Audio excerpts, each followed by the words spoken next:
guys! So, nandito po tayo ngayon sa inuupahan naming bahay. Mga siguro 2 weeks na kami nandito. Kasi last week lang kami nang lumipat.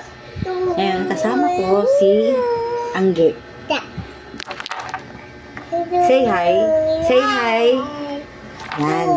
Dalawa lang kami ngayon dito sa bahay. So, parang hindi naman nakakalungkot. Pero sanay naman. Pero maganda yung ganito.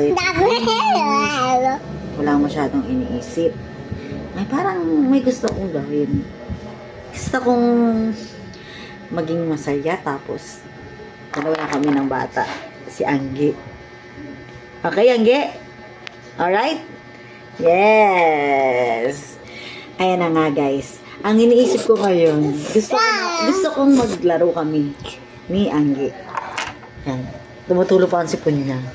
At kumakain pa siya ng pandesal. Kahapon pa binili. Talagang walang sayang sa bata na to. Yay!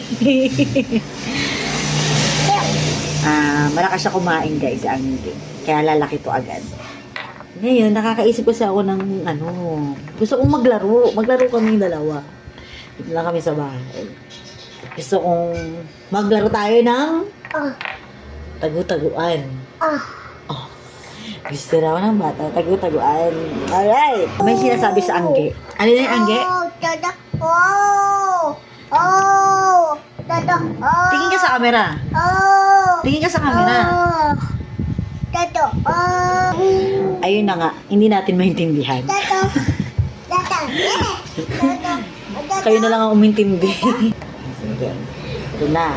Ang magiging taya ngayon ay sino? Ikaw taya. Siya daw ang taya. Ngayon, ako magtatago na, ha? Kaya huwag kayo maingay, ha? So, ayan. Maglalaro namin tago-tagoan. Kaya, watch lang kayo dyan. Angge, halika dito. Ikaw ang taya ngayon. Kaya ako magtatago ako ngayon. Tatalikod ka. Siyempre. Dito ka. Ganyan. Ganyan, Tagu-taguan. Ganyan. Ganyan. Pikit. Ganyan lang, ha. Pag sinabi kong game, hanapin mo ko, ha. Okay?